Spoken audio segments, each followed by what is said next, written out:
to you now. Marcus, how are you? Oh, yes, Thank there you. we are. Thank you, Kevin. I'm great. I just had to take a curcuma ginger shot because my voice from all the webinars got suffered a little, but now I'm absolutely fine. I'm so happy to be here and to address all of you. Right, Marcus, I'll hand it over to you. Just let me know when you would like us to start with the slides. All right. Yes, it's a wonderful opportunity for me because I'm given 2 hours time to speak to you, and this is a great pleasure. Normally on Frequency Fridays, there's just 15 minutes, and we can just scratch the surface. And this is right, exactly the right format because you almost 400 of you have qualified through really a great endeavor, and I think in the March of April in the Coil promotion. Not only, yes, giving so many people the opportunity to use Healy for themselves, to benefit from it, to connect to the information field, and to bring us closer to our dream of 1 billion people on the planet using the Healy, because one Healy will be used by a whole family. So this is our goal, because we know this is even more than the critical mass which we need to really make a impact, a very positive impact on humanity and on the consciousness of humanity. I'm so much convinced about this, and therefore I'm so happy to see our network growing and getting stronger by overcoming challenges and obstacles. And yes, everything is developing in such a wonderful and dynamic time. This dynamics which we see now in Healy world is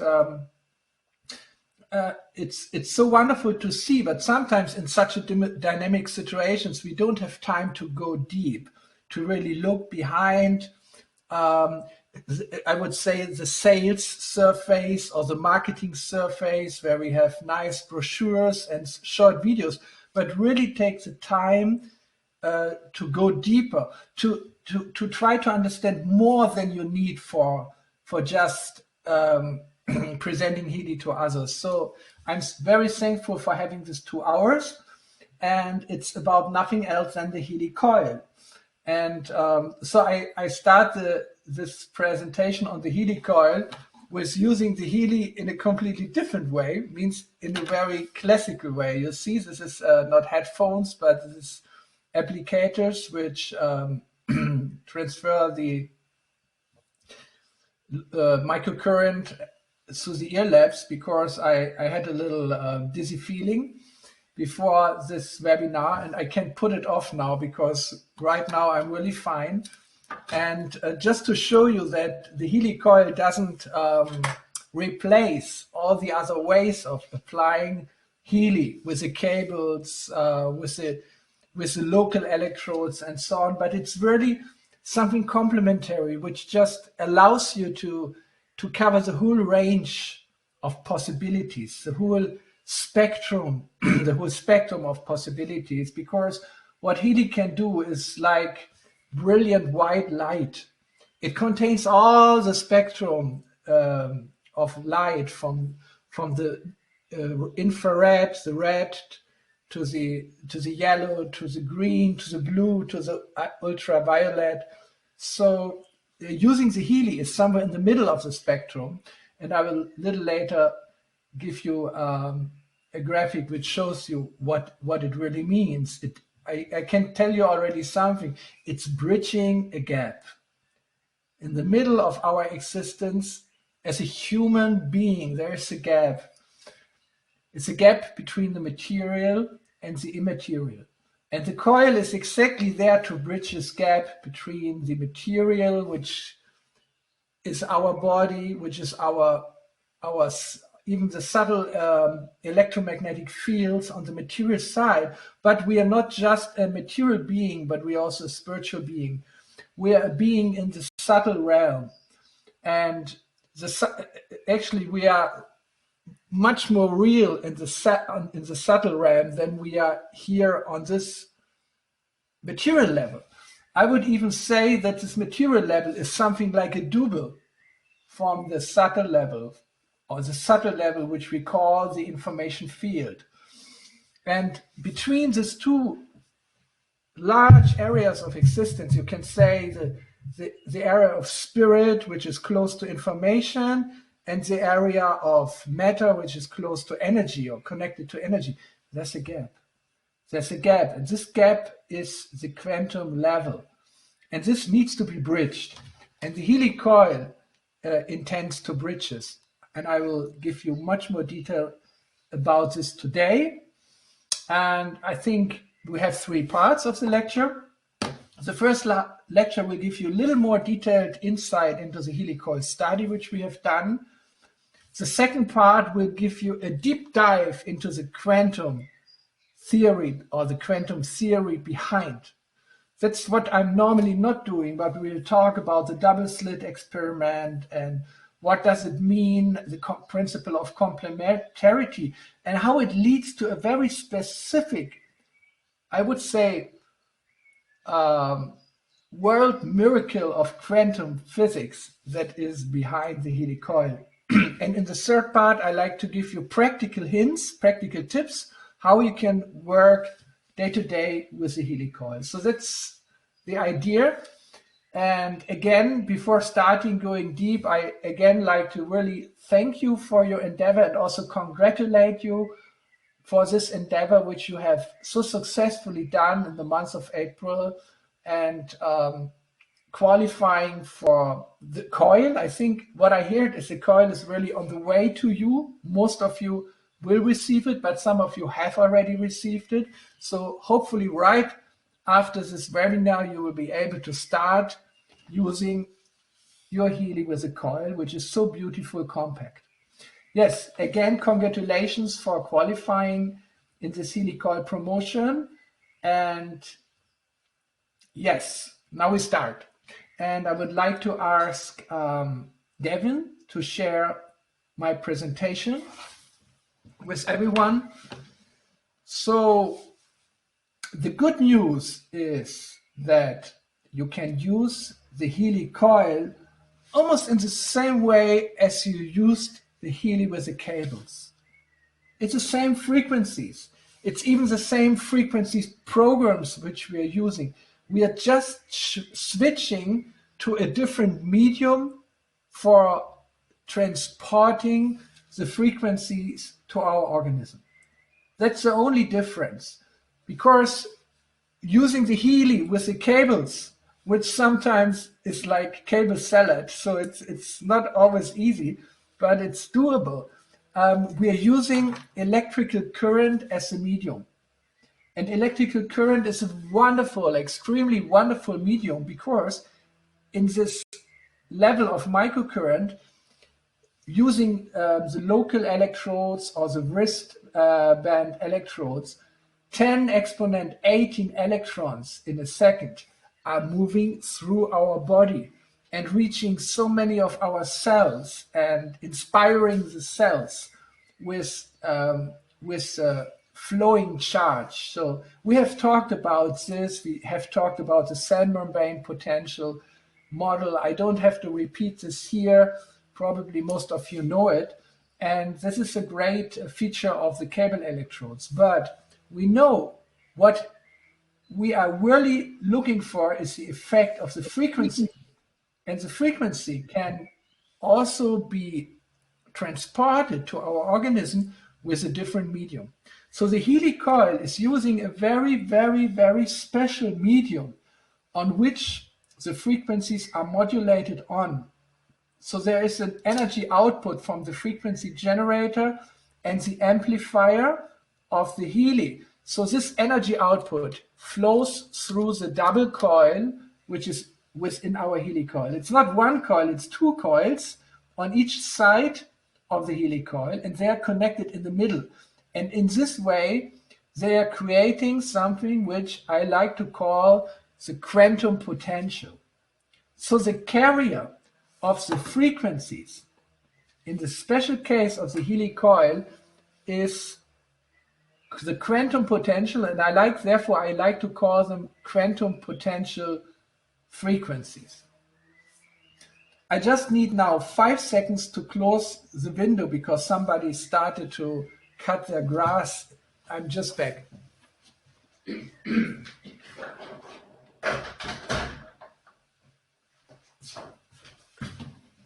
So that's great. I'm sitting now here in a small house in a beautiful lake in northern Germany, and the sun is reflecting on the water, and I see the beautiful trees here in the nature. And so that's really inspiring. But now my main attention is with you. My main intention is with all of you. So it's a different medium which we are using, and it's called the quantum potential. There are different names in physics for this medium.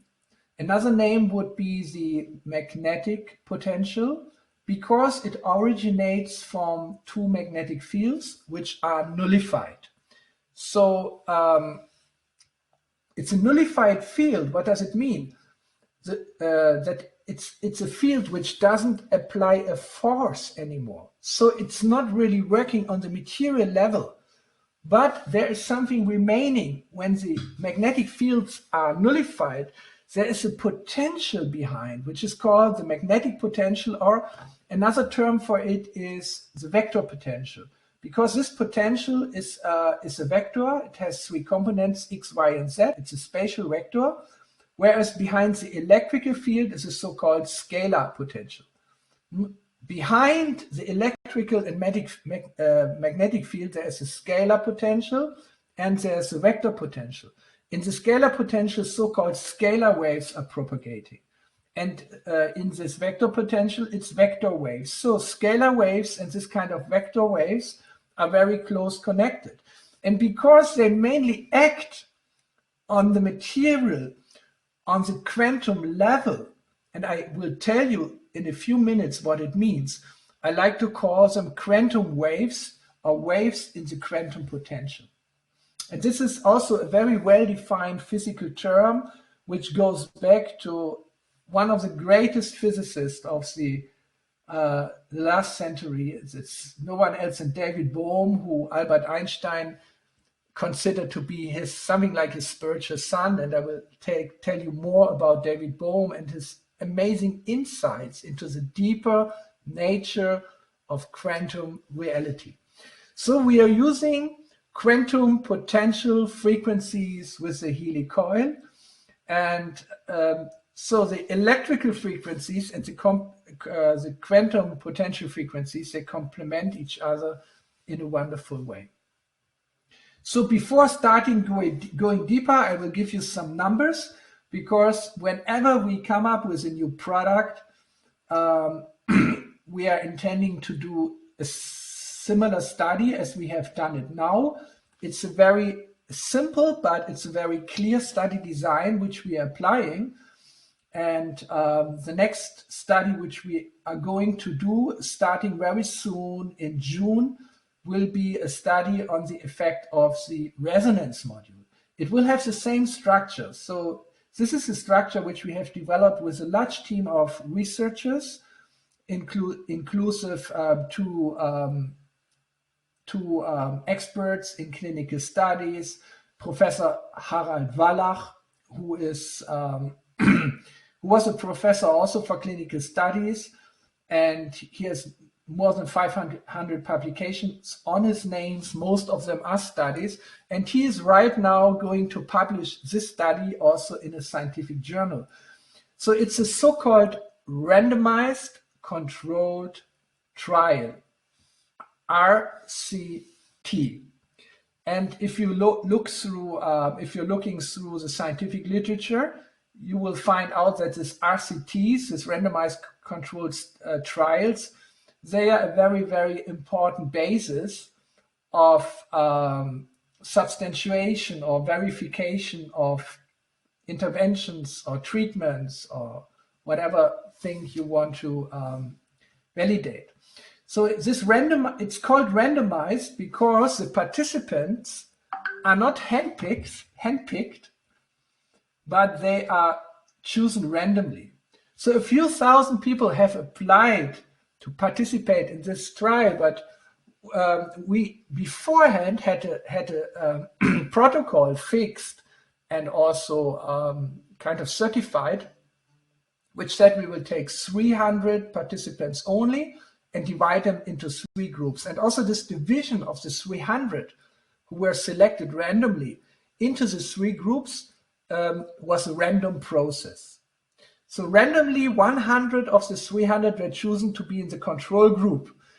They had to wait 2 weeks before using and applying their Healy coil. Then there was a second group, and they were using the Healy with the traditional cables, and as we have always done it. And the third group of 100 people, they used the new coil. So there are 3 groups, and there were 2 ideas behind it. We wanted to see if there is an effect of the Healy coil on the well-being of the people compared to a group of 100 people who don't use the Healy coil. But we also wanted to know, how does the Healy coil perform compared with the Healy with the cables?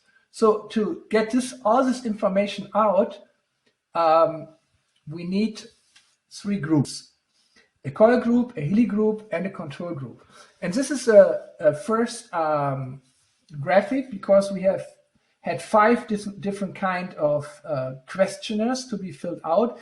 And this is the so-called MIMOP. MIMOP means that we ask the people for the 3 main concerns which are troubling their well-being, like burdens on their well-being. And we ask before and after how much they feel disturbed or being burdened by these 3 concerns. So we see here in the control group, there is a blue bar. The blue bar means there is and it's a little higher than the pink bar. The pink bar is after using, after this 2 weeks period, and the blue bar is before. It's initial, and this is after 2 weeks. So in the control group, the burden on the well-being slightly decreased. It's not statistically relevant, as you see with these little bars here, but it slightly increased. So the group was a little better, very slightly better. So there was nothing happening, but this 2 weeks somehow improved it. Then if we look at Healy, we see there is a big decrease of the burden on the well-being recognized from 18 to 14, whereas the Healy coil decreased also the burden from 19 to 16. So this was the first very nice result, because we saw an effect with Healy and the coil much larger than in the control group. Then there was a second questionnaire on the well-being, which is an internationally recognized questionnaire used in many scientific studies developed by the World Health Organization. And because it contains 5 questions, it's called WHO 5. So here's something interesting happening. The control group, in the control group, the well-being within 14 days decreased. So we can learn from this that doing nothing for your well-being is not a good strategy. You might not feel better after 2 weeks, or even worse than before. So we have to do something. So what did the other 2 groups do? They applied either the Healy with cables or with a coil. And you see in both cases, from above 12 to above 16, a wonderful increase in the sense of well-being, which was very clear compared to the control group, which even decreased. Wonderful results. Here we applied a third questionnaire, which we developed ourselves to ask for coherence. And we have the same picture: a decrease in the control group and a good amount of increase within the 2 weeks of applying the coil and applying the Healy. So it's really showing each of the 5 approaches in the study, showing a very clear result. Here we also see how successful the people estimated the application of Healy. The control group is something like a 0 level. No success because they didn't do anything, but the Healy and the Coil have almost 10 points higher score than the control group. And there's, I think, a last one, which is a self-assessment of the MIMOP part, which is the concerns which are burdening you. And here we are asking on how successful they felt the application of Healy and Coil in this regard, and you see the same result. And you see already the bar of Healy is slightly higher than the bar of Coil. And therefore, in the end, we want to really have numbers. We want to compare the numbers, not just pictures. Sometimes pictures are suggestive. So yes, that's the question of Anthony. Yes, the Healy in the study is using cables, and the other Healy in the study is using the Coil. So these two different applications of Healy are compared to each other, but they're also compared to the control group, which did no intervention. So it's a randomized controlled trial. So there is an international effect size measure parameter called D. It's called coherence D because Cohen suggested it in 1988, and he said that between 0.2 and 0.5 of this statistical parameter, it's considered a small effect.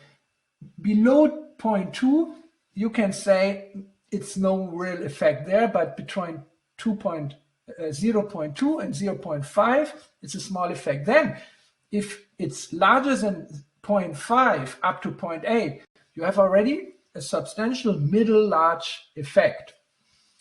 But then if the D is it's bigger than 0.8 up to 1.0, it's a large effect. Wonderful. But then everything beyond 1 is considered to be a very or even a very, very large effect. So I asked Professor Wallach, actually I didn't ask him, I asked the supervisor of this study, what kind of effect would he expect? And he said, okay, it's a bioenergetic device, so I've seen many, many bioenergetic devices performing not so badly. Normally the effect size in coherence D is between 0.4 and 0.6, so expect to be somewhere between, in the middle of a small effect and the middle large effect. Somewhere here around 0.5, you can expect your result because, as he said, he has done many trials with bioenergetic devices. So in the beginning, he couldn't really distinguish between the Healy and other bioenergetic devices. But now, after, I think, almost 3 months of cooperation, he now really understands how Healy functioned. And I just received today the first draft of his paper, which he wrote about the study. And he is going to submit it next week to a very good scientific journal for publication. Let's see if they accept it. Otherwise, because he has published so many study papers, he will place it somewhere else. It depends on how it fits to the to the topic of the journal. So let's see how the results were. We were really how to say, gespannt. We were really looking forward to see the results, to get the first results of the study, because for ourselves we said, if this study is not successful, even we announced it, we will not launch a Healy coil, and this would be an unbearable situation. And I mean, how couldn't we launch it? So we are kind of depending on the study to have a good result, but we were so convinced that we didn't really doubt it. But still, doing it and then having it black on white or in another color on white, it's a different thing. It's a different feeling. So let's see. Here we see the numbers. Coherence D for the 5 different approaches which we had, the well-being questionnaire, the coherence questionnaire, remember the MIMOP questionnaire about the burdens to the concerns, and then 2 self-assessment questionnaires in the end. So let's see. Here we have Healy. How did Healy perform compared to the control group? On the well-being score, it's 1.3. This is really a very large effect. And you see that the Coil performed similar, 1.25 almost. It's a little below, but it's so small, the difference, that we can say, okay, Healy performed a little better, but it's so small, too small to say if it's just by chance. Then we have, in the MIMOP, we don't have such a big score. Here we really just have a small effect. But in the self-assessment of the MIMOP, we have almost 1, so something between a large and a very large effect. And for the Coil, we have 0.88. So the MIMOP is a little weaker than the well-being and the coherence score. I mean, the coherence score is also amazing, 1.26 compared to 1.16 with the Coil performance. Amazing.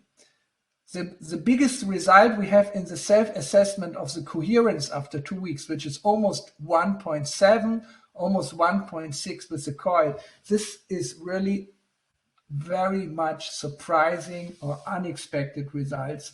Even for Professor Wallach, who said this is really surprising and amazing, and he expressed this also in the article which I just got in my hands today.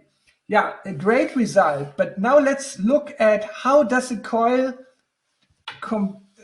perform towards the Healy, compared with the Healy. So we, in all the 5 parameters, we have a small but positive effect of the Healy. So the Healy performs slightly better, but the effect is really small. See, Coil Healy for the well-being score, it's 0.04. And the MIMOP score is 0.1. At 0.2, a small effect starts. So this is really like a tiny effect. Tiny effect is there. And because the Healy was better in all 5 categories, we take it serious. We say, okay, there's a tiny quantitative advantage of the Healy with the cables towards the Healy with the Coil, but it's not really important if the effect is like this or like this. Doesn't make a difference. But I think that in quality there is an effect, and a difference, and I will talk later about. Someone asked, what is MIMOP? MIMOP is an abbreviation of a more complex term, which means that it's a measure of the burden which you experience on your well-being from your concerns. So everyone was noting down 3 concerns which disturb his well-being. And then he had to evaluate each of them, how much you feel right now the burden of it. And then the same after 2 weeks. And you see how much this burden, according to the self-assessment, decreased. Healy against control is almost Cohen's D1. And here it's Cohen's D 0.9. So really large effect. Whereas in the other estimation of the MIMOP, we have just a small effect, but there seems to be an effect. So that's enough with the numbers, because I did not just believe in the Coil before getting it developed and produced, but I knew from my experience in the time Weber times, where we have also used different sizes of bifilar coils according to the developments of Nikola Tesla. And from the feedback which we got from our users, especially with animals, we were already very confident. We were so confident that we went into this risk, because if we would have waited with the production until the study is completed, you could receive the coil for Christmas. And we didn't want to do this. So let's go directly into the Healy coil and look a little more into how it works. So in the beginning, I might explain some things which you have already heard, but it's important as a basis. So we call it QPF, quantum potential frequency, because if you talk about a frequency, you shall always ask, what is the substance or the medium which vibrates? So a frequency is never just an entity on itself, by itself, but it's a measure of the vibration of a certain medium. So here it's not an electrical medium, but originally it's a magnetic field. And here we have used a very sensitive sensor for small magnetic fields to measure the field of the coil. So what we did is we first measured one layer of the coil, and then we measured another member of the coil, and each of them produced a small but significant magnetic field. But then if you put them very closely together, they cancel each other, they nullify each other. In each point you have one magnetic field vector from the upper coil, but you have another magnetic field vector pointing towards the opposite direction from the other coil, from the lower coil, so that the result is 0 in each point. And that's amazing. Magnetic field is 0. It's null. Null Tesla. Tesla is the international measurement unit of the magnetic field. So that doesn't mean there is nothing which acts, but there is nothing which acts in a way material by grabbing the charge or applying a charge on the particle. But what is there? What is left? According to the theory of electromagnetic dynamics from James Clerk Maxwell, according to the Maxwell equations and the mathematics around, there is a field behind the electric and magnetic field. And this field is called the potential. Potential already shows you that it's not a material field in itself, but its nature, it's more informational.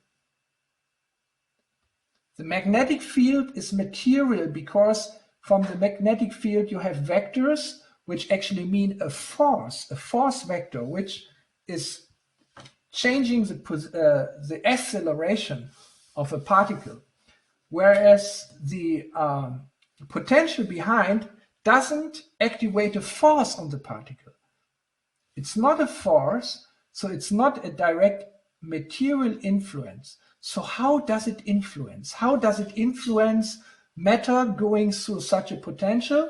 Remember, it can be called magnetic potential or vector potential, but I like to call it quantum potential because this is how David Bohm called this, what he called implicit order, this information field behind matter, which actually controls the movement and the interference of material objects on the quantum level.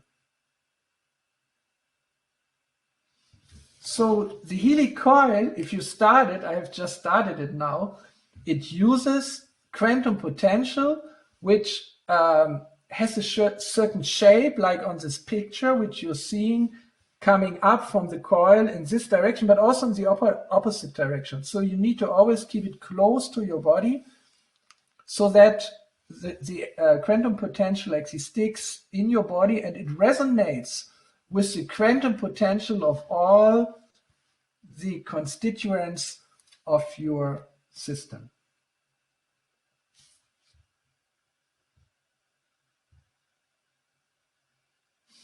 So, and in order to explain you on which level I believe that the coil works, and please understand what I am telling to you now is not the standard version of orthodox science of quantum physics, but it's more like emerging science which have been developed by geniuses like David Bohm, who was Einstein's protege, who's recognized as a great physicist on his own standing. But there are many other names around which I could mention here who have developed this notion of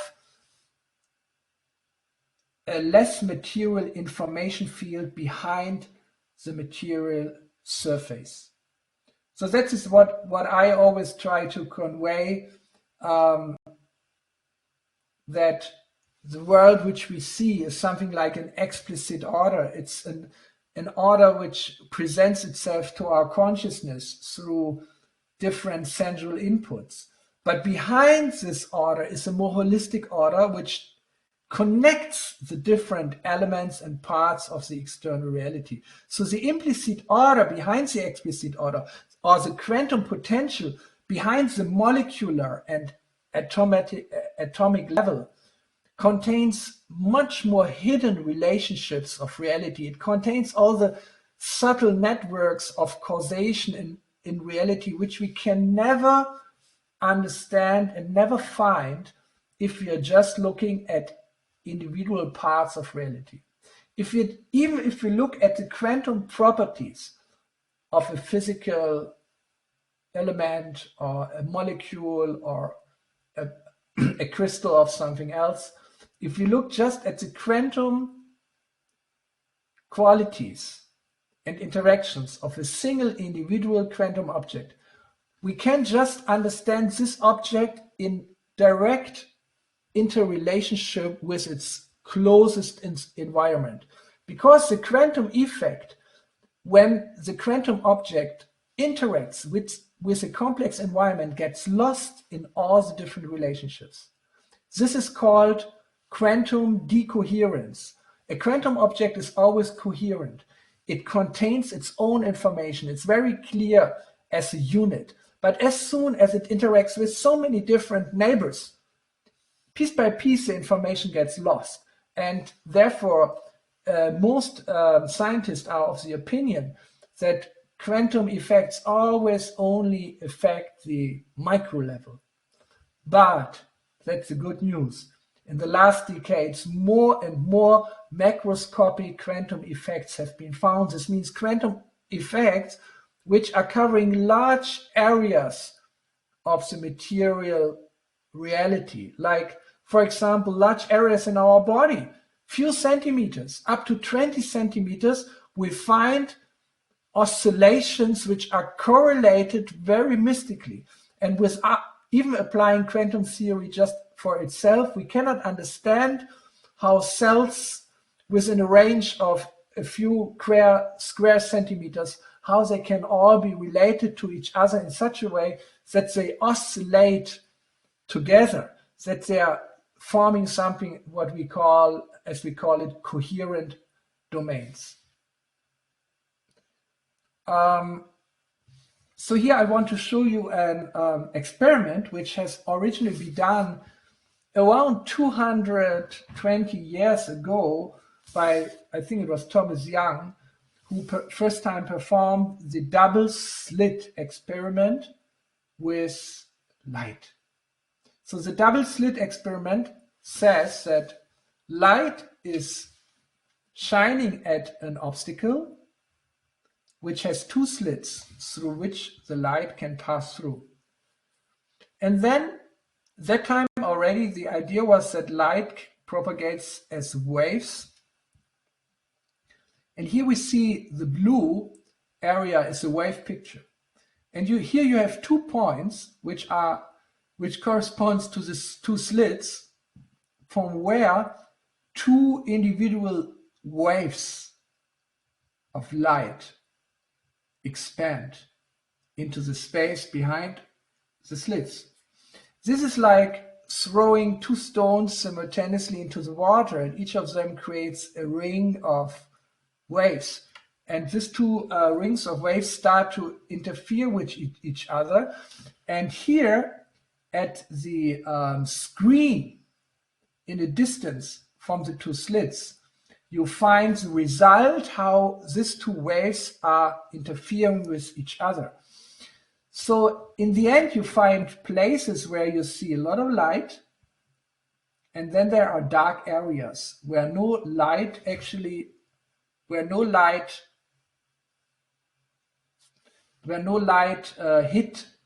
the screen. And even in this bright areas, we have small interruptions of black lines. So it's a typical interference pattern, which is a result of the wave nature of light. So the same experiment has been later done around the time of Niels Bohr and Werner Heisenberg in the early 20s of the last century with electrons. Electrons were supposed to be particles. They are particles. So electrons being shot, and I show you the experiment. Electrons are shot by an electron gun, again on an obstacle with two slits. And from there, they are passing on to a screen. And this was a surprise. They're creating the same interference pattern as if they would be waves. And this was the first very clear hint that electrons were not just the small particles like small billiard balls flying through the air with the electrical charge and with their mass. They were always considered to be particles, but they actually, in certain circumstances, they're behaving as waves and they're creating interference rings. So from this experiment, Niels Bohr and Werner Heisenberg, they got the very clear picture that matter is always simultaneously has a particle nature, but it also has a wave nature. But these two natures contradict each other. Particle means it's here at this point with its qualities like mass and charge and nowhere else. If you find a particle at a certain point, it means it's not there in any other points in the universe. And for the wave, it's opposite. A wave is spreading through space. It's not at a specific point, but it's spreading like waves, expanding into space. So how can we understand these two qualities of matter together? We cannot, because Niels Bohr said it's completely different perspective to see the one object, an electron, an elementary particle, an atom. Each of them has a particle nature if you look at it as a particle, and it exhibits a wave nature if you look at it as if it would be a wave. So this different kind of perspectives are different kinds of experiments which we can do. So, but then if you ask the ontological question, okay, that's perspective, but what is the electron really? What it is in reality? Is it a small particle or is it a wave? Because very difficult to think that it's a wave and a particle simultaneously. And therefore Niels Bohr, to solve the conflict, introduced the term of complementarity. Complementarity is a kind of escape from the contradiction. It's a unification of the opposites. Actually, it's something like an alchemist process to overcome. It's called in alchemy, it's called the coincidentia oppositorum, also the unification of the opposites. That's a very, very important step which I did in physics, because it allowed mysticism to enter into physics. It's a very mystical understanding of reality, where you actually don't understand reality itself, but you just understand how we can perceive reality. And many physicists like Albert Einstein and Erwin Schrödinger and de Broglie and so many others, they said, this cannot be the true description of reality. We need to define reality in clear terms. We cannot leave it unqualified and just talk about our experience or our knowledge of reality. Anyway, looking back at this experiment, we have an electron gun, and an electron gun doesn't have to shoot many electrons at once, but it can shoot one electron after the other. And imagine, and that's really fascinating, even if you emit one electron after the other, each of them passing through one of the slits and then hitting the screen, it still creates electron by electron the same interference pattern. And it's amazing, because you would think if I send a single electron, it has to either pass here or there, but if it passes here or there, each of the electrons by themselves individually after each other, they will not cause such an interference pattern. It doesn't make sense. It makes sense because the understanding is that if one electron is emitted by the electron gun, it will behave like a wave. As long as nobody tries to catch it at a certain point by shooting high energy photons on it or something else to localize it, then it passes through both slits simultaneously. Again, how is it possible? In the particle picture, it's not possible that one particle passes through both slits individually, but the wave can. So in a wave picture of the electron, from each of these point-like slits, a separate wave or wave function, as it's called in quantum physics, starts. This wave function is called C1, and this wave function is called C2. So, and these two wave functions meet and interfere with each other on each point of the screen differently. In the center of the screen, the path from here of electron wave 1 and the path from here of electron wave 2 has the same length. And because it has the same length, imagine like the waves coming in, they come together at the screen with the same phase. So now we need to understand, and that's very important, what is a phase? I think my face is right now shining because the sun is setting. It's very closely above the lake, and the whole lake is like burning fire. So I hardly see the screen anymore. That's fun, but I better close the jalousie of the picture of the window. Just 1 second.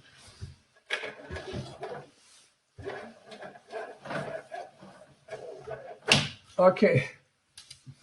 Okay, now I have also small. Now this is a multi-slit experiment, and I have all these points of light on my face.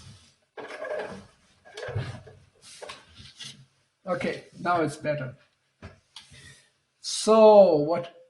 Yes, I wanted to think. Let us think deeply about what is a phase. That's so important because this is a quantum feature of reality, which makes such a difference if you're not looking just at one particle or two or three, but looking at hundreds and thousands and millions and trillions of particles forming macroscopic matter, or molecules in our brain, or water molecules in our body.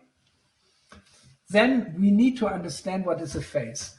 A phase is important if we see two. Oh, Gavin, can you give me back the full picture just shortly of myself? Just 1 moment, sorry, Marcus. I'm just answering questions while we're doing this at the same time. Yes, I saw the chat and I was always intrigued to yes, thank you. I always wanted to answer the questions, to simultaneously concentrate on all these good questions and on the lecture.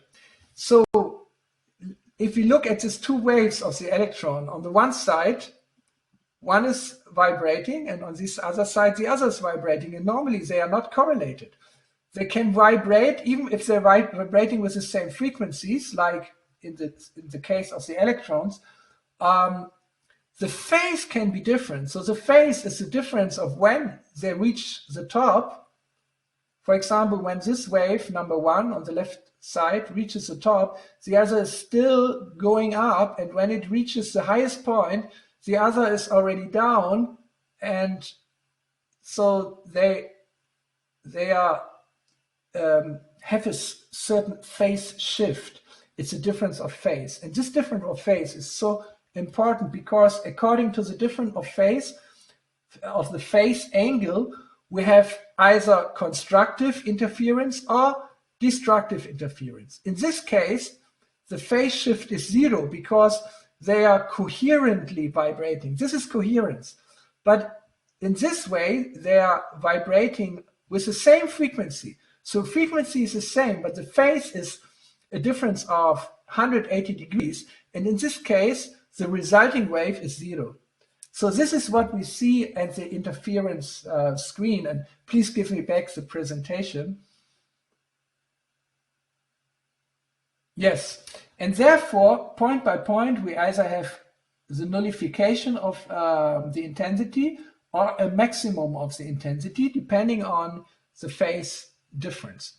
So that's the normal, simple quantum mechanical double-slit experiment as it was done by Niels Bohr.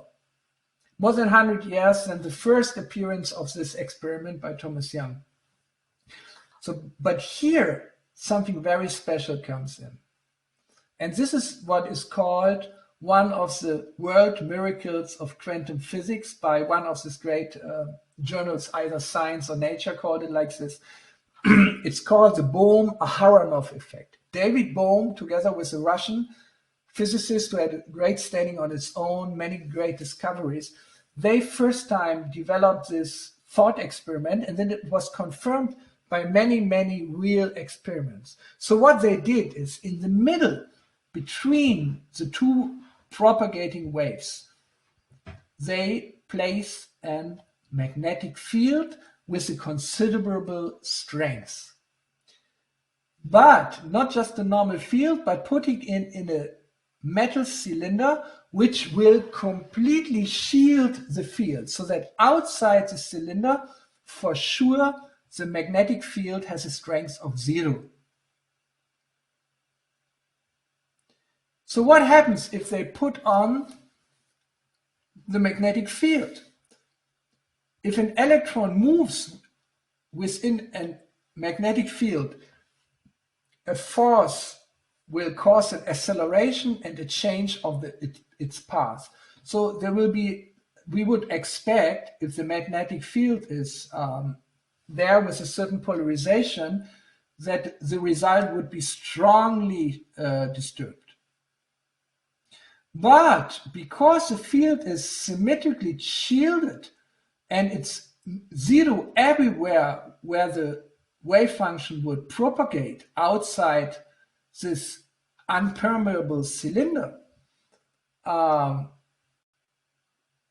we would expect that nothing will happen with the interference pattern. But in reality, what happens is this: the pattern is slightly shifted to one side, let's say to the left.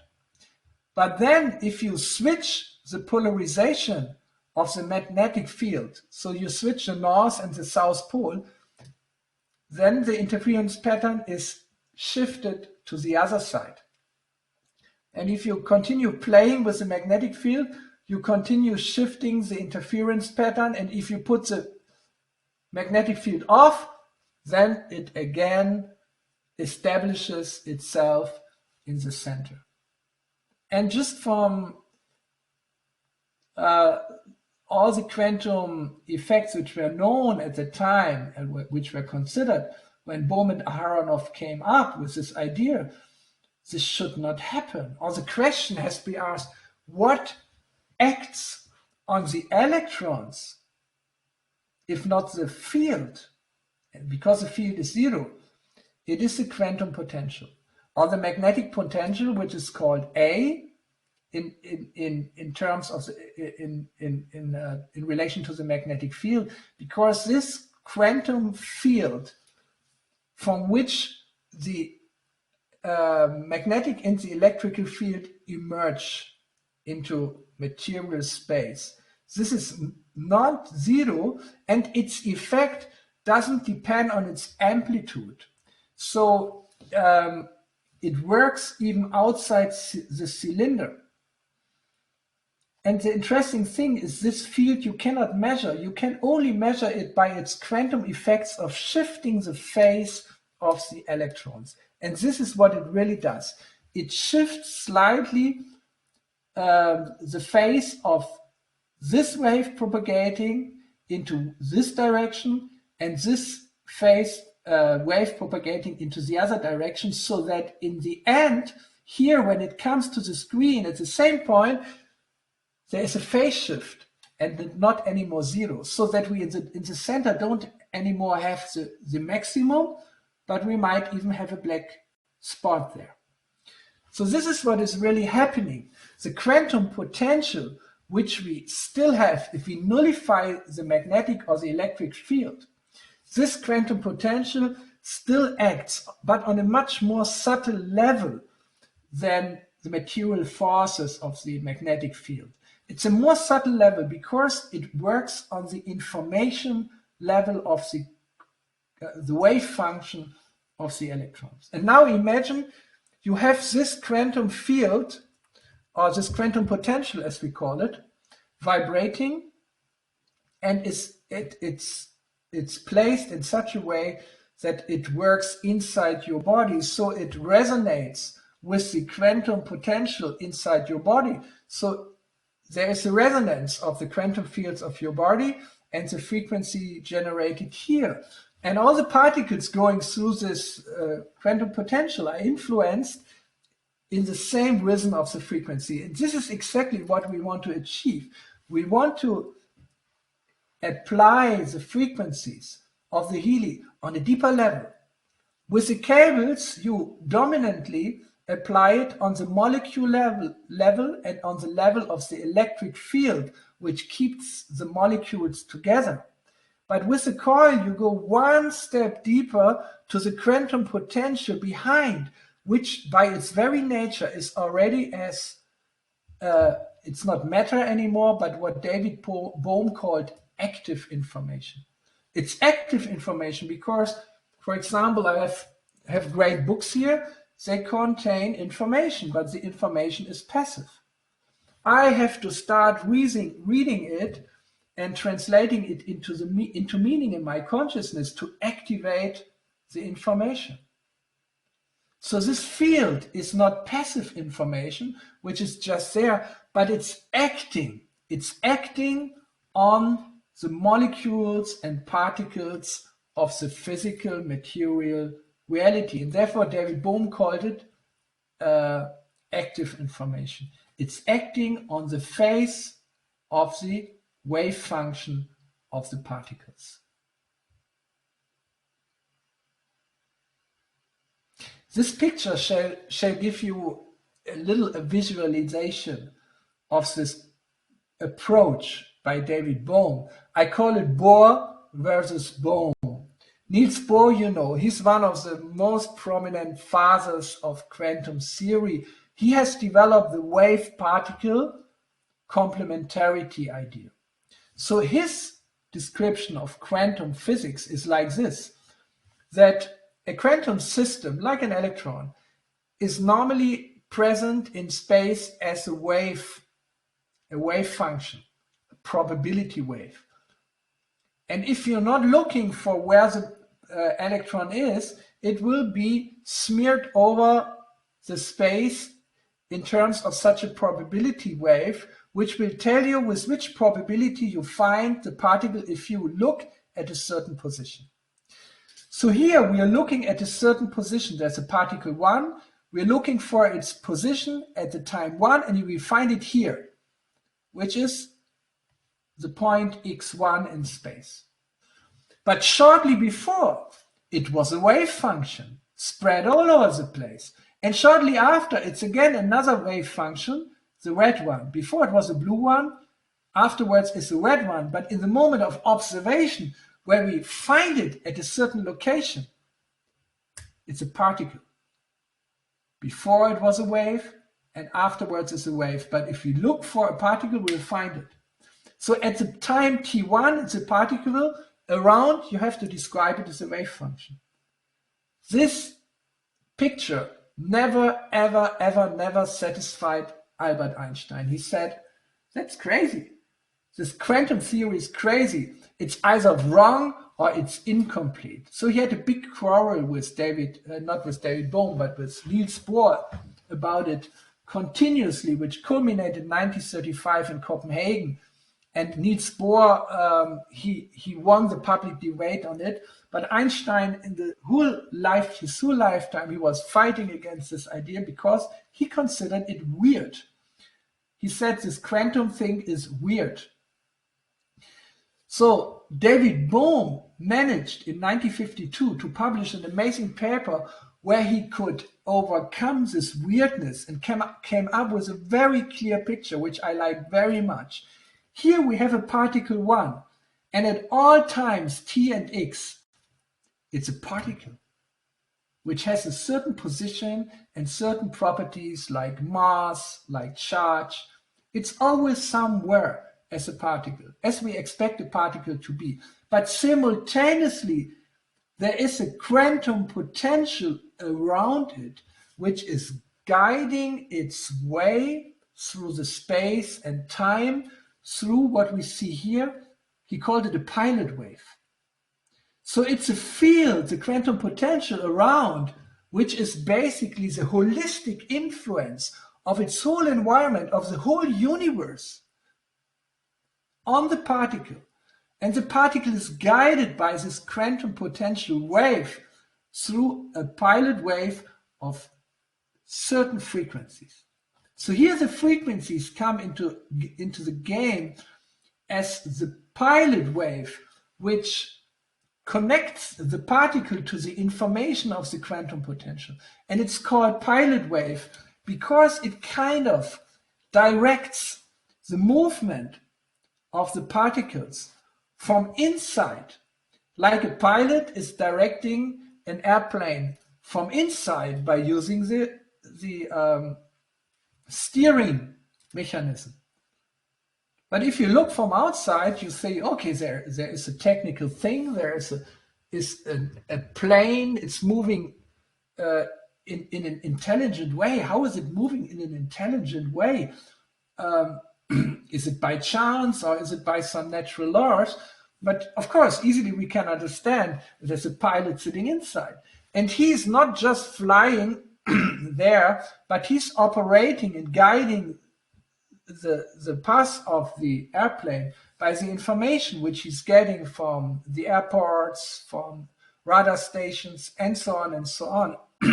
So all the holistic information of his environment is coming together so that he can guide the airplane in a good way without a crash to its goal. So this is a very intriguing picture which contradicts the way how quantum mechanics was explained before, because in the orthodox interpretation of quantum physics, particle is either a wave or the particle, but it's probably none of them in reality.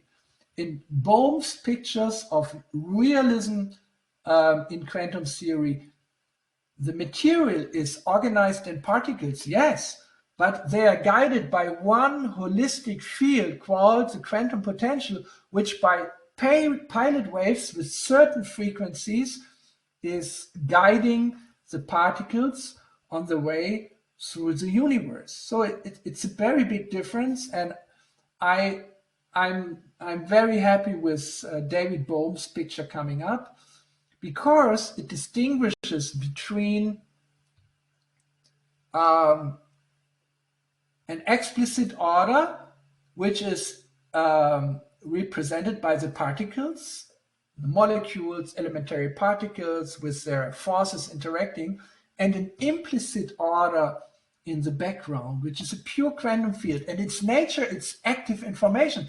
And what is information? Information is not matter. Information is more geistig, or it's more logos-like. It's more like, and information has a meaning, so it's almost like spiritual. And I like to call this field, and this you will see in the next slide, because especially in his last decade, David Bohm came up with the idea that even the quantum potential, which you find here in the center around the particle, and this particle just represents the whole world as consisting of particles, that the quantum potential, the physical quantum potential behind, can be again complemented by another implicit order of a super implicit order, which even contains more holistic information, maybe integrating the psychological or the mental contents.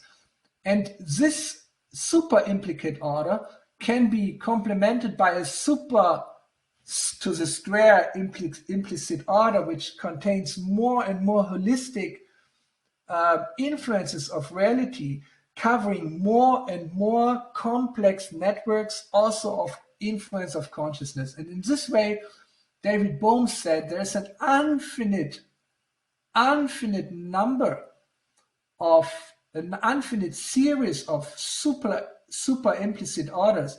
And I believe, and I have just written 2 papers about it. One of them is published in a university journal, and I have just submitted the second paper, from which this picture is a part of, to a journal.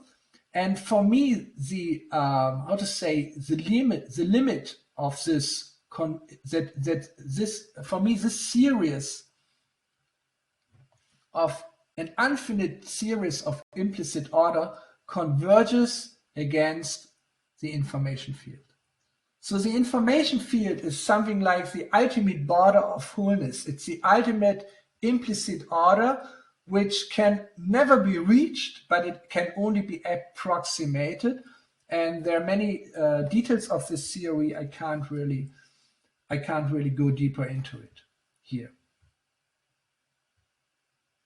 So to put everything together, I have created this slide, which you have seen already, but I would like to give an additional detail to it, which is very, very important, which I have never spoken in public about. Just a second, I need another ginger shot.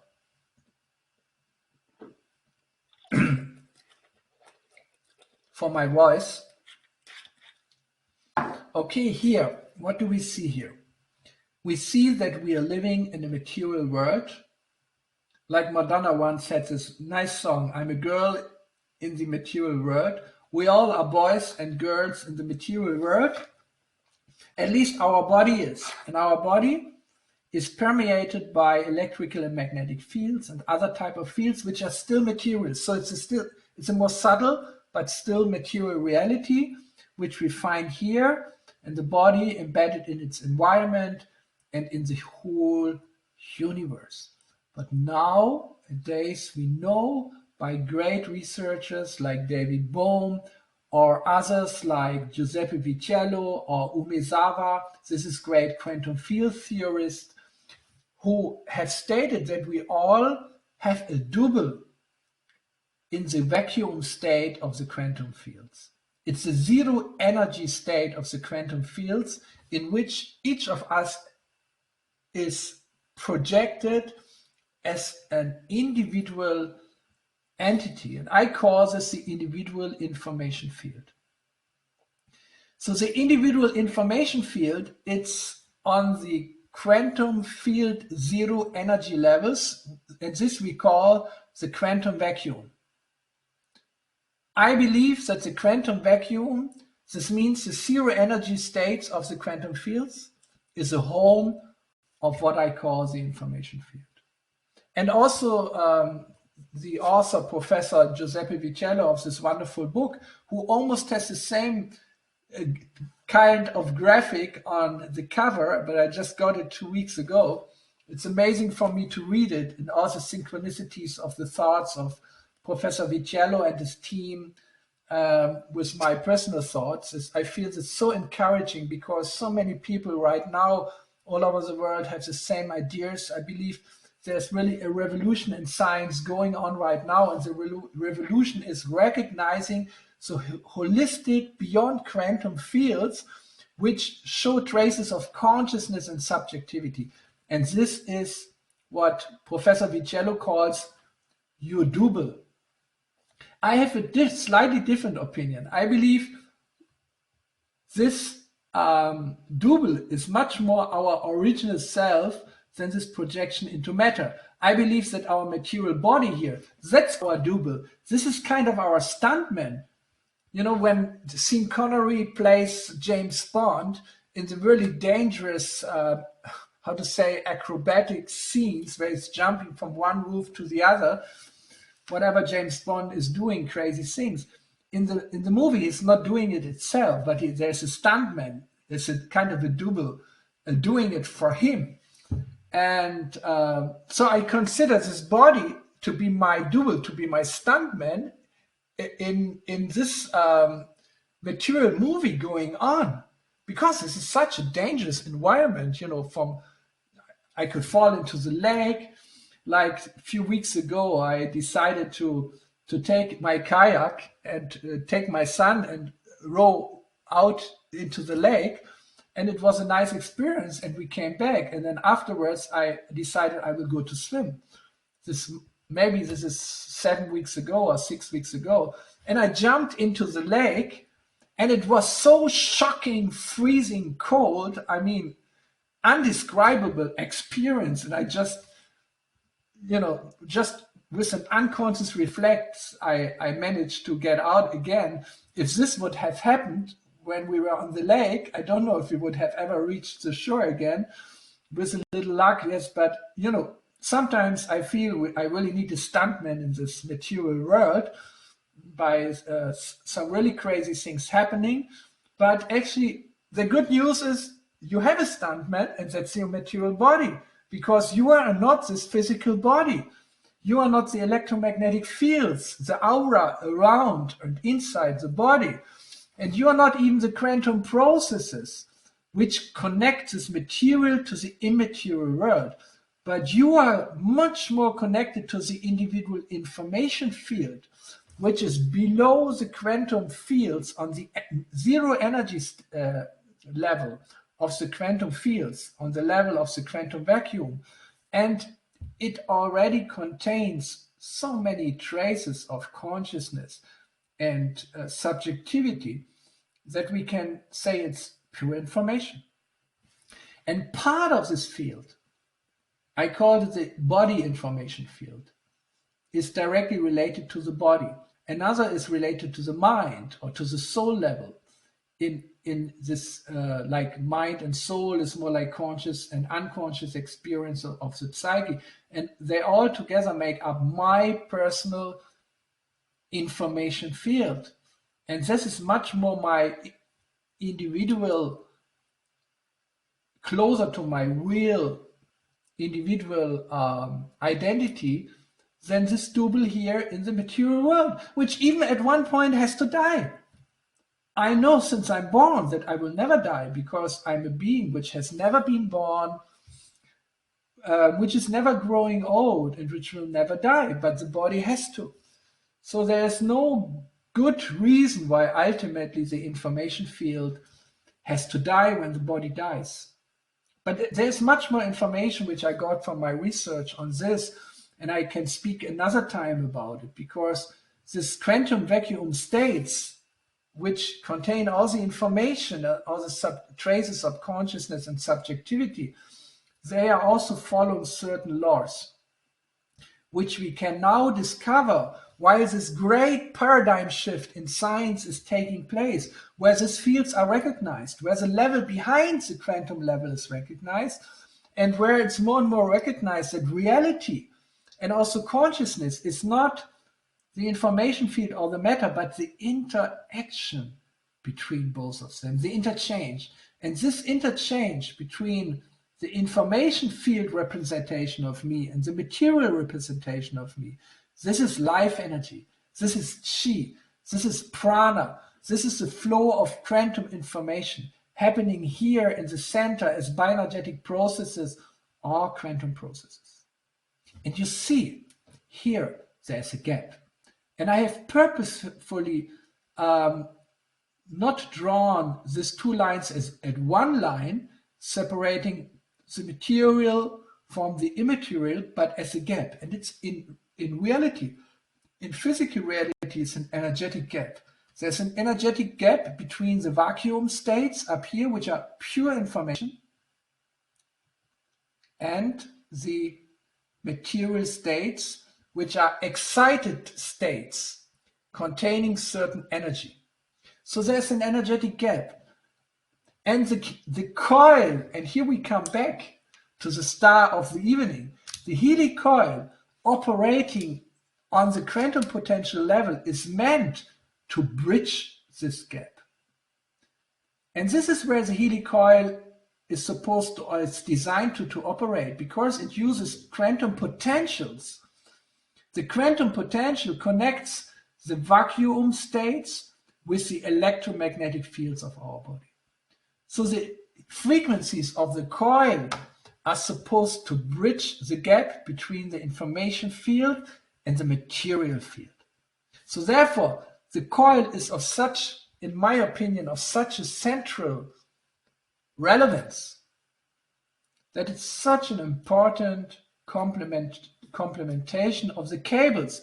The cables are also, together with the Healys, together with the microcurrent frequencies, or as we call it, the microfrequencies, they're also bridging a gap. They're bridging a gap between the molecular body and the electromagnetic fields in the body. So the frequencies, especially the lower frequencies of the Healy applied with the cable, bridging over this gap. This gap is not so severe and so distinguished as the gap between the information area and the material area, but it's still there. So you can say all the three ways how to use Healy, and there are three ways. One is use the cables. I will ever use the Healy with cables every day, because there are certain applications like the one which I just did and others which I would not do with the coil. But the Nunanina programs, the individualized microfrequency programs, you can use with the coil. So bridging, and each of this is bridging a gap. The cables are bridging the gap between the molecular and the electromagnetic body. The coil is bridging this important gap between the subtle electromagnetic fields within our body to the bioenergetic field.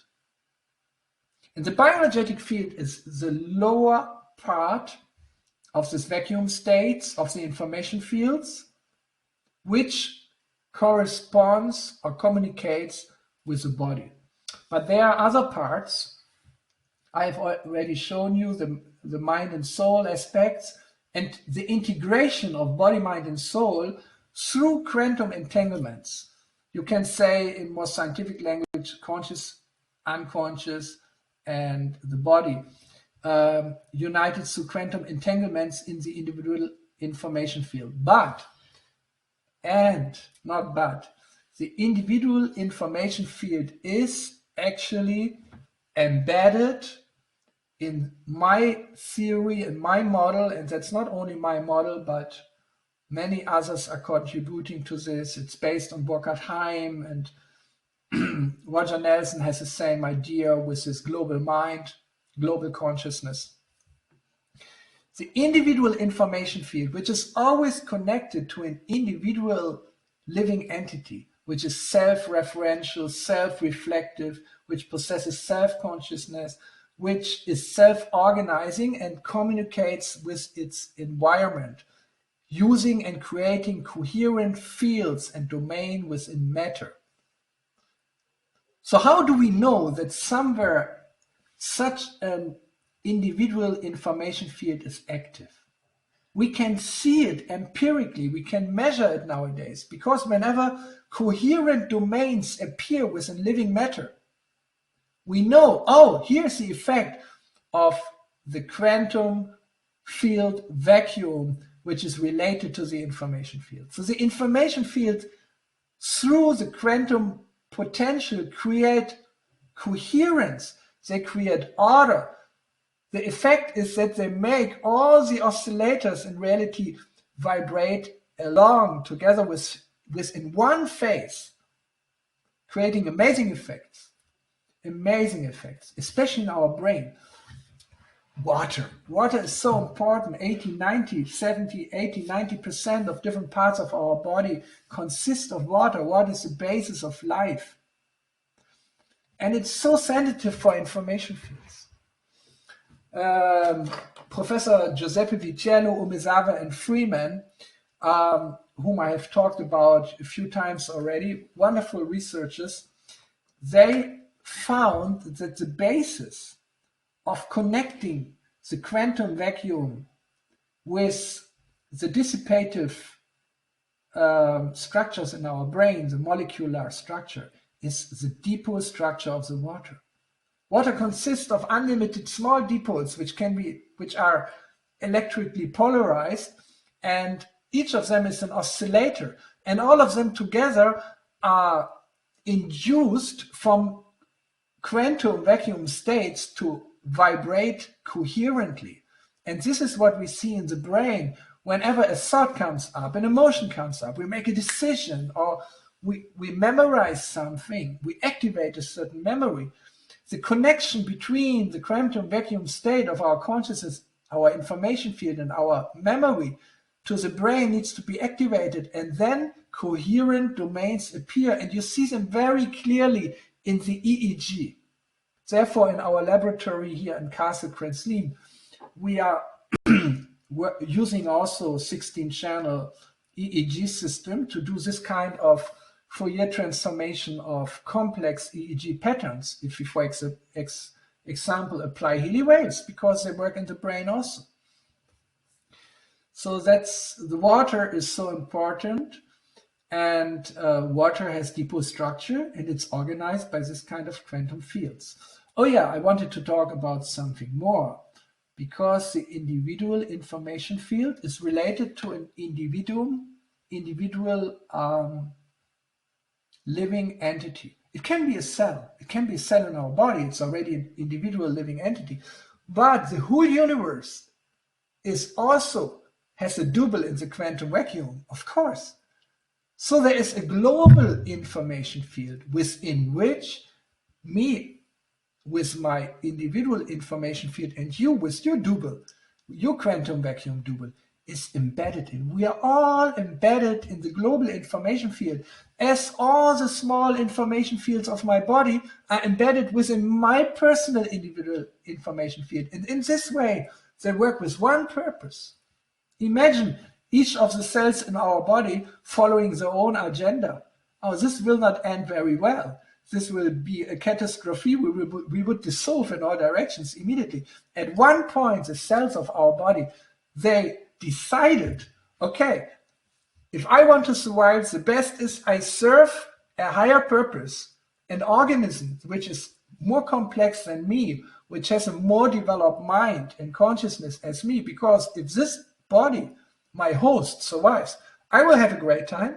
I just have to function coherently together with the other. No problem, no problem. My individual information field, be it as small as it is, will be organized together with all the other individual information fields from a higher level of the quantum vacuum, and there the meaning of my existence is embedded. The very meaning of my personal existence, like the meaning of the cell's existence, is embedded already in the information field. It contains so much more than we are conscious about. So much more. And it's so important to touch base with this deep level within us in the quantum vacuum. It's so important. Why? Because our deep purpose, why we are here, what are we supposed to do, where are we going, and where are we coming from, this is all memorized on this level. And the purpose of our life manifests, hopefully, in all our actions, and all our deep values are based on this deep level. And by contacting the information field, the individual as a global information field, we come closer in contact with ourselves, and we become more conscious of this eternal memory of our life purpose. And this is so important because this is what really will ultimately give us satisfaction. It's not reaching our material goals. It's not earning a lot of money. We all know this. But the deepest satisfaction is if we feel, yes, I'm living exactly my very life purpose, which is larger than me. And I'm not just living for myself, but I'm serving something which is higher than me. I'm serving humanity, and I'm serving the historical development of consciousness on this planet, in this universe, as a small holographic part, which actually simultaneously is just a part, but it's also the whole. So my personal individual information field is a part, it's embedded in the global information field. So here is a third gap. You remember the first gap between the molecular and the electromagnetic body being bridged by the cable Healy applications, and then the gap between the material and the immaterial being grabbed by the quantum potential level of the coil. And the third gap is here between our individual information field and the global information field, which actually contains our destination and the way how we harmonically coexist, and not just coexist, but live together with all the other spirits in this world. And this is the resonance module. The resonance module is designed to bridge the gap between the global information field and the individual information field. And this is one aspect of Healy, which in the future, you can't even imagine how strongly we will develop it. Already this year, you will see there are coming modules of the resonance Healy, how is it called? Healy Advisor analysis app, which go far beyond what you have right now, and will be just an update of the module or an upgrade of the module together with databases. There's so much more, and we have more than 15 years experience with the dynamics of the global and the individual information field. So I believe this gives you a very clear idea, or a clearer idea at least, why we are not just having one approach. Our approach is one, it's Healy, but it can be used in 3 ways, which are designed to bridge the 3 most important gaps which we have in the material, which we have between the material and the immaterial, and which we have within the immaterial, bridging from the bioenergetic to the pure information level, or the individual information field to the global information field.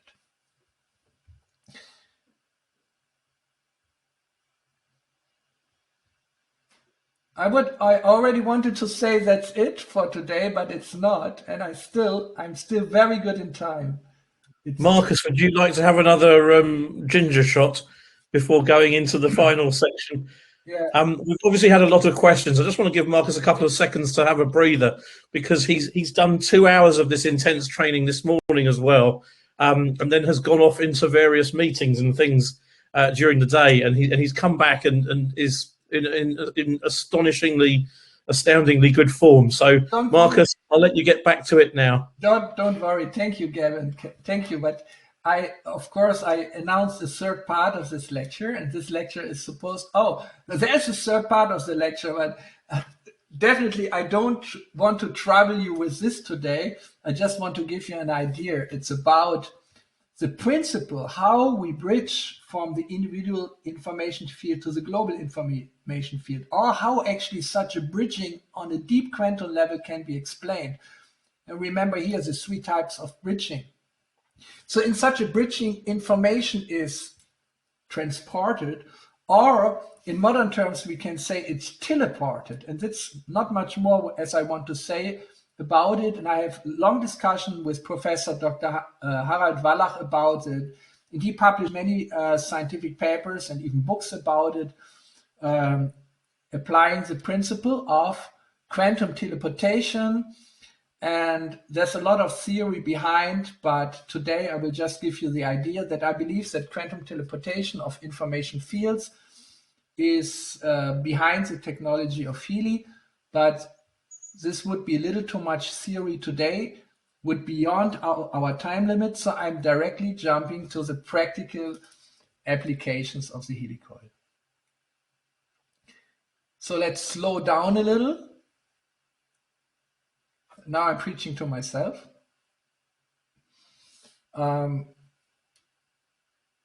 Because time has to still come back to the presence. And let me just encourage you, the Healy coil can be used as easy as the Healy with the cables. Whatever you know about the Healy with the cables, which programs, which frequencies, how long, how often, you can directly transfer this knowledge to the application of the Healy coil. And as little as you can do wrongly with the Healy, with the cables, as little you can do wrong here. You can't choose really a wrong program. You can't choose a wrong time, but you can optimize probably your personal effect and experience with your Healy by choosing the right programs. So that's an additional way to help you, but you can't do it wrongly. That's really important. But there are additional features of the Healy coil, and one of them is that you can very easily place it. Means you can decide where to directly apply it, whereas with the Healy wristbands, it's absolutely clear. You have them at your arms or other electrodes you put on certain places, but the Healy coil you can place in relation to your energetic informational body. For example, you know, I like to very much wear it here at my shirt. And only after using it for many months already, or years, no, maybe years, yeah, like this, I became aware why I like to use it here, because here's the connection between the brain and the heart. Or you can say the head brain and the heart brain. My head intelligence and my heart intelligence. So this is the sixth and the fourth chakra connecting, and the connecting chakra is the fifth chakra. I always have little problems with my fifth chakra, and you see it if my voice is going away. It's also related to the fifth chakra. So for me, it's always good to strengthen the fifth chakra. I'm a communicator. I like to communicate with so many people in a day, and so many different kind of people, with our, also with a lot of scientists. So I need to have a strong fifth chakra. So having it here strengthens the fifth chakra, but also strengthens the connection of the sixth, seventh to the fourth chakra. So it's bridging a gap again. So that's a good way to use it at the neck. But you can also very practically, and I like to do this also, use it at the belt. Just fix it at your belt and position it, for example, in the front. So then it is energizing and connecting the first and the second chakra. And they are as important as the higher chakras. Many times we are neglecting the first and the second chakra. The root chakra, the Muladhara chakra, or the Svadhisthana chakra, related, and also chakras. This is not just esoteric ideas or traditional ideas from India or China, from the yogis or the Buddhists. No, the chakras correspond to centers of the psycho-neuro-endocrino-immunological system. Don't worry, it took me 2 years to pronounce this term. It's a psycho-neuro-endocrino-immunological system.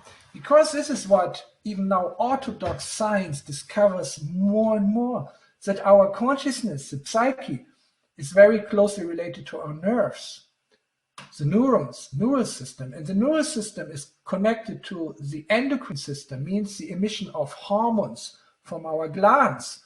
We have the epiphysis, the hypophysis, we have the thyroid gland, we have the thymus gland, and then it goes to the solar plexus, the plexus solaris, which is the nerval grid, and then it goes to the lower level of the endocrine systems. It goes to our sexual glands and to the very important adrenal gland, related to the first and second chakra. So if we talk about the chakras, for me it's just an easy language to talk about these centers of our neural system, which connects to the psyche, and our endocrine system, which is our hormonal system, and to our immune system, because the immune system is modulated through the neural system and the endocrine system. It's all connected. Psycho, neuro, endocrino, immunological system. It's the axis of these 7 chakras as we know them since thousands of years. And therefore, I so much like the 7 programs of the chakra page, because you can apply them very universal, because each topic, each issue, each concern is related to one of the 2 chakras. And your Healy you can place. I can place it, for example, if I have some energy issues or feel some pressure inside or outside my system, or want to harmonize stress, I can just fix it here with one of the knots of my shirt and wear it close to my solar plexus. And then I can run a solar plexus program, but I can also run a stress relief program. I can run a program related to the nerves, or I can run a program like energy, because the plexus solaris is closely related to pressure and energy. So that's a very good way to use the Healy. Find your place. You can also judge according to the meridians or according to the marmas, if you are more into yogic or Ayurvedic knowledge, the marmas and the nadis, or the chakras or the meridians, or wherever you feel you need to apply the frequencies of your Healy. So that's the first point. Use it locally. But be always aware, whenever you use the Healy locally, you apply it to the whole system of body, mind, and soul, because we are overcoming these gaps between the different systems. It's always about bridging gaps. Then you can use it almost continuously to have a deeper connection, not just to balance something, but to stay in touch to your double. Actually, this is a double, to your original self in the information field. For this, you can use the crown chakra program or the third eye chakra program, or just the being program. And we are in the process to create a new program called Higher Connection. And I believe that's the next thing which we need. We had the coherence program and we gave it to everyone. And I would like to create this Higher Connection program. And if it's ready, you will be the first people to know it. So then you can use it specifically in meditation, because meditation is such an important exercise. It's like training your body. In meditation, you're training your brain, and you're training your very process of consciousness, which is a process of self-reflection. And you go into pure self-reflection mode in a meditation, and it makes certain parts of your brain, which are very important, grow. There's a lot of empirical evidence that your insular cortex, just by a simple mindfulness meditation, within a reasonable time is growing. And if you made it growing, it will never shrink. Therefore, in the new Healy Watch, we will include lots of meditation, mindfulness, and breathing exercises, which will actually help you on many different levels. And then you can measure with the HRV how much you improved. Of course, you can use the coherence program as often as possible with your Healy to just protect your energetic system. It's very important. Coherence creates order, and it makes your bioenergetic system stronger, more balanced, and harmonized. Another hint, I already talked about the great importance of water. Use the Healy to inform the water you are drinking. You can also inform your Ingwer shot, but it already contains a lot of information. But pure water is just absorbing the information around. So you can use the Healy very well. The Healy with the coil, just put it on and place a glass of water on it. It holds perfect. But you can also use the Healy in such a way that the coil, that you point it towards something. You know, I can point toward my body, but I can also point it toward a glass of juice. So that's a very good way to use it. And now I just want to mention 3 more special use. One is unofficial, a hint, and I have to think about it if I will say it in public also. And this tip is that you can use the coil actually also with the Heal Advisor analysis app. What's the color of this app? I feared that you are talking about the app having different colors. Is this a pink or the blue dot app? I think it's a pink dot app, isn't it? Or how is it called? Somebody can tell me in the chat maybe. We normally call it the pink dot. Oh, but it's a pink. Confirmed. Oh, how you can point? It's very simple, because the quantum potential comes out in the center of the Healy, of the coil, in both directions around 12 centimeters. Oh, the people say it's a blue dot app. Okay, the pink dot app is the Healy app, and the blue dot app is, okay, blue dot. Yes, I trust our listeners, because we never had the idea to have this distinction. I find it beautiful just saying a blue dot app or the pink dot app. Okay, you can use it not only with the pink dot app, but also with the blue dot app. You can use it for analysis, yes, and you can also use it for optimization, because the quantum sensor is directly behind the Healy coil, in the center of the Healy. So I would consider it to be kind of an amplifier to the quantum potential of the information field activity of the sensor. Yeah, and then there is this second hint is, yes, we can use it for animals, because animals don't like cables and they mess up with it, but you can place it, and your head and your dog might lie on it, but you can also place it at the neckband of your animal. It really works. Animals like it a lot. And the last idea which I want to give to you is also the space in which you are living is energetic. It has its own energetic field. It doesn't have an information field as a human being has, because it's not by nature a living entity, but something like an informational energetic field you find with each house, with each garden. Actually, mainly you and the inhabitants are contributing to this field. You're kind of borrowing it. So you can use the Healy coil, the Healy with the coil, to place it at certain points in your home to access the energy field of your home. And you can use chakra programs, you can use gold cycle programs. And if you want to know which points you can use for this kind of space acupuncture, you can go deeply into geomancy and find the right spots, but that's very difficult. I'm coming from this because I have written many books on Indian geomancy called Vasati, but it's very easy. You can go to the center of your house, place it there, and run the program.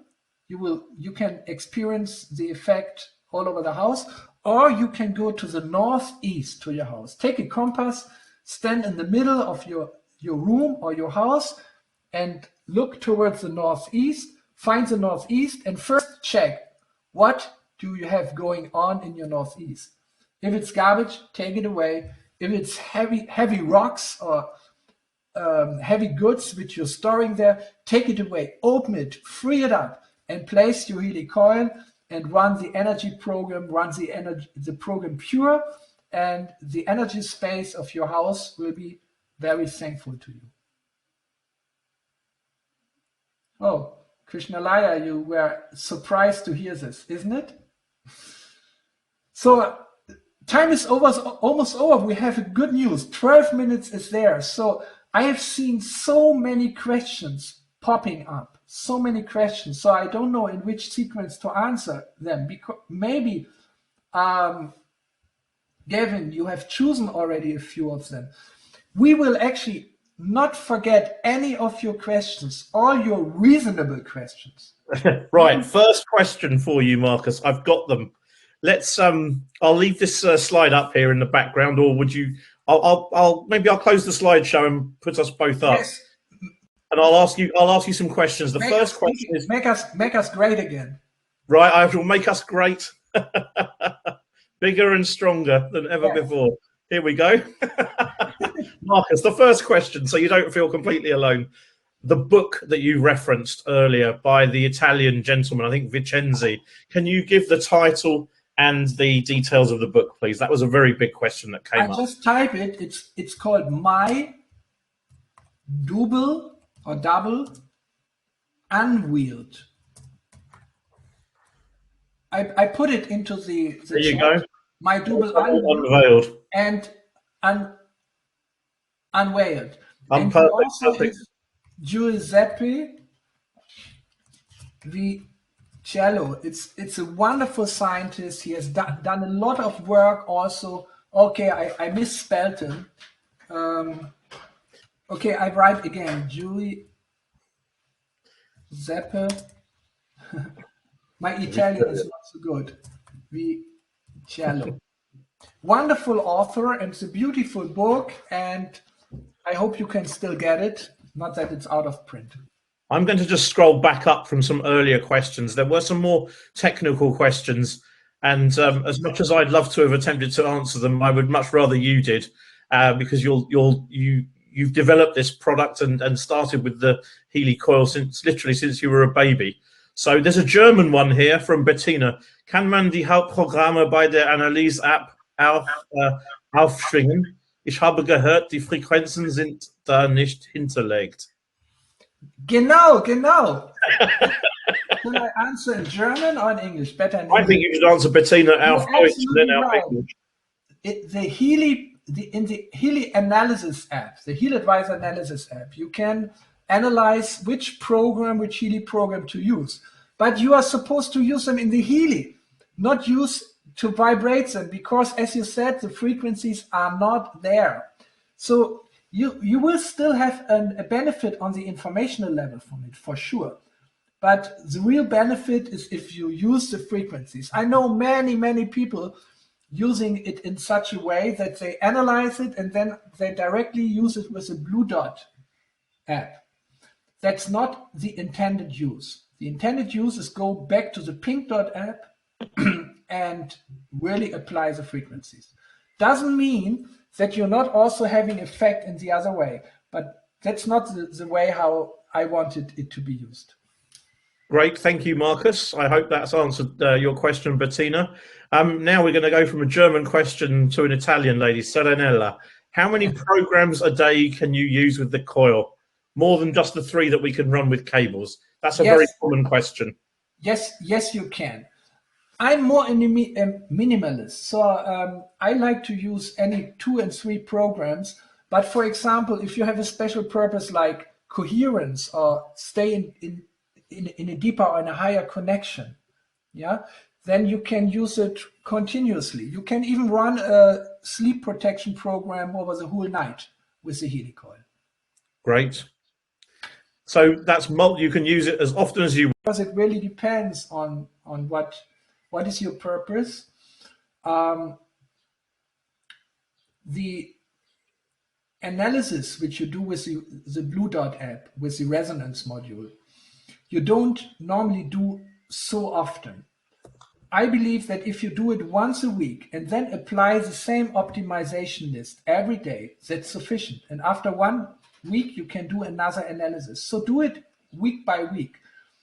Doing it more often doesn't really make it better, because especially if you give this input on the very high, or let's say very deep level of the information field, your field needs some time to really answer or to integrate the information.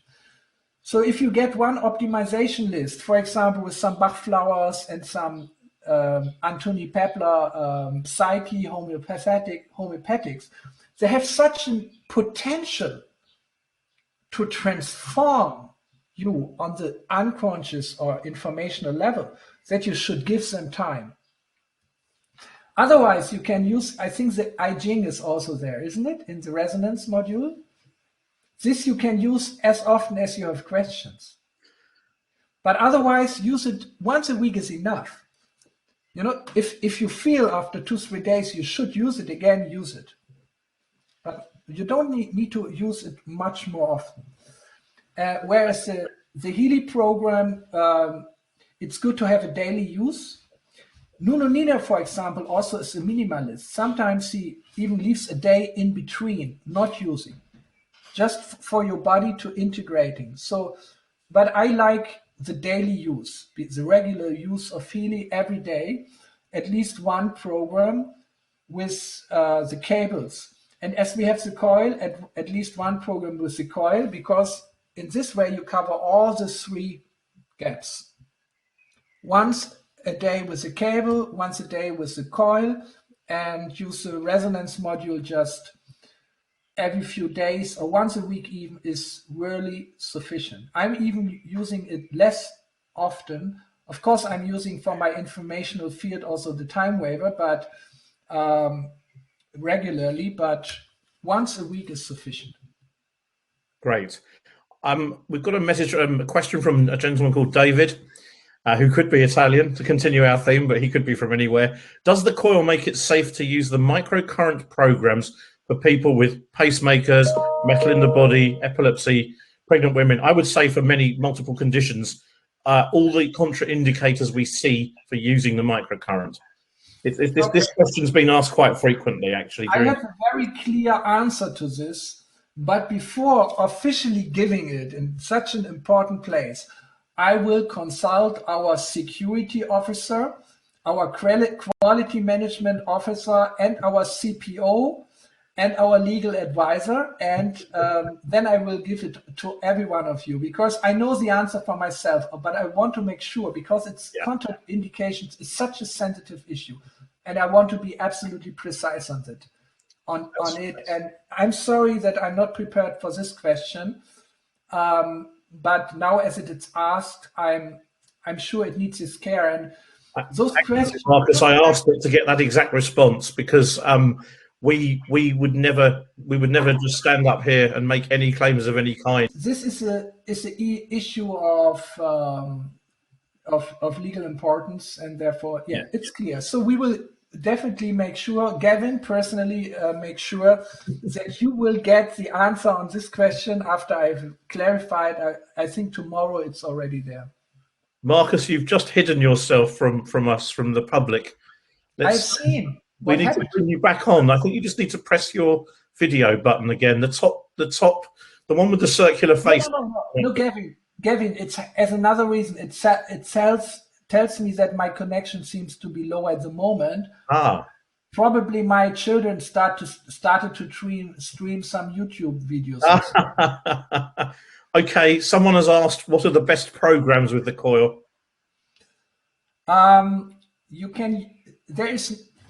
Whatever are the best programs for the Healy is the best programs for the coil. So there is no specific program for this. I especially love coherence because this is such a strong basis for my bioenergetic field, but otherwise there's no difference to the Healy. So my favorite programs are balance and pure and being. So it's the same for the Healy coil. And I think I'm just trying to see if there's another quick question that we can do, that we can give a quick answer to. I'm just trying to see. 4-hour remote session. That's a good question. Is there an up or down when pointing the Healy at foot or water? No, it's not. It's symmetric. Doesn't matter. Perfect. There's so many good questions. Yes, and what we will do, and you had a really good idea. We'll take all of the other questions, and for those of you that have qualified for this call, Marcus has offered to record a special video message to respond to all the questions that we've got. So, yes, for example, here was a question: paint program with a coil. I say no, because the paint program are certified in have a medical an object of our medical certification. So if you use them as paint programs, use them always with the cables. Of course, you can try whatever you want, but that's not it's not designed for this purpose. great. Marcus, on behalf of everybody on this call, I'd like to thank you so much. It's been a real pleasure to see you speaking for more than 15 minutes, because the mode and the mindset difference, as you can see, and the passion and the energy that you go into your subject, which is your life's work as well. The comments that I've been reading in between trying to answer the questions as well echoes the sentiment that I'm passing on, really, from the people that are on this call to you. I think it's a huge thank you. Thank you for being so passionate. I'm trying to sum up what I've seen on the call. Thank you for sharing everything with us. Thank you for blinding us with the science, because some people are completely overwhelmed with what they've received today, which is also wonderful to hear about. But I think in short, thank you for the Healy coil is what I'm picking up on from everybody here today. So thank you all very much indeed. I'm going to bring this to a close just by running the video of the coil, of the Healy coil. It is going to be available for general sale from June the 1st, but I would suggest that you tune into Frequency Friday as well. Marcus will be doing a much shorter version of the Healy coil information seminar, let's call it. But for all of you that have worked so hard, I hope you've enjoyed this. We hope you've enjoyed this. Please tell all the people that didn't qualify what they've missed out on, because that's how you will grow your Healy Build business as well. When people miss out, they have a fear of missing out. It's actually a thing nowadays. They call it FOMO, fear of missing out. And this is something that if you want to grow your business with, teach other people how to qualify the way you did, because you're all success stories here tonight. And if you can inspire more people to come onto these calls and they learn the amount of new information that Marcus has shared, believe me, the effect becomes exponential. So thank you all very much. We're going to end on this video now. And thank you all for your time, energy, hard work, and a big thank you to Marcus for superb training tonight. Thank you again. Thank everyone.